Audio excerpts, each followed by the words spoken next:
গুজবের জেরে গণপিটুনি চলছেই। এবার দুষ্কৃতী সন্দেহে মার উত্তর 24 পরগনায়। ঘটনাস্থল থেকে উদ্ধার অস্ত্র। বুধবার রাত 8টা নাগাদ বনগাঁর দক্ষিণ পাইকপাড়ায় 3 অজ্ঞাত পরিচয় দুষ্কৃতীকে সশস্ত্র অবস্থায় ঘুরতে দেখেন স্থানীয়রা। দুজন পালিয়ে গেলেও এলাকাবাসী ধাওয়া করে একজনকে ধরে ফেলে। শুরু হয় বেধড়ক মার। গণপিটুনিতে বছর 30-এর ওই ব্যক্তির মাথা ও পায়ে গুরুতর আঘাত লাগে। পরে বনগাঁ থানার পুলিশ এসে উদ্ধার করে তাকে। কি জন্য এসেছিল, কি উদ্দেশ্য কিছু বলতে পারবো না। এই দিকটা আসলো, ছেলেপিলে হাই জোগাড় করেছে, আমরা তাড়া করলাম, গিয়ে ফুলবাগানের ভিতরে সোজা গিয়ে আশঙ্কাজনক অবস্থায় এই ব্যক্তিকে প্রথমে বনগাঁ মহকুমা হাসপাতাল ও পরে বারাসাত সদর হাসপাতালে স্থানান্তরিত করা হয়। এলাকা থেকে উদ্ধার হয়েছে 7mm পিস্তল, গুলি এবং একটি ভুয়ো আধার কার্ড। দ্রুত বাংলাদেশের বাসিন্দা বলে মনে করা হচ্ছে। অস্ত্রগুলি তার কাছেই ছিল কিনা খতিয়ে দেখা হচ্ছে। কদিন আগে গুজবে কান না দেওয়া বা গুজব না ছড়ানোর আবেদন জানিয়েছে পুলিশ। একটা গুজব এবং বিভ্রান্তি ছড়াচ্ছে কিছু অসামাজিক লোকরা।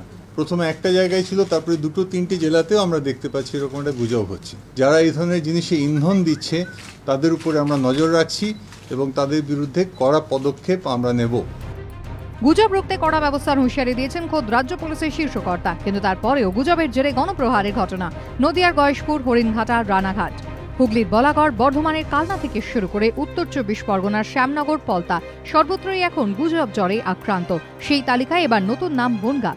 গণপিটুনির অভিযোগে দুজনকে গ্রেফতার করেছে বনগাঁ থানার পুলিশ। সমীরণ পালের রিপোর্ট, এবিপি আনন্দ, উত্তর 24 পরগনা।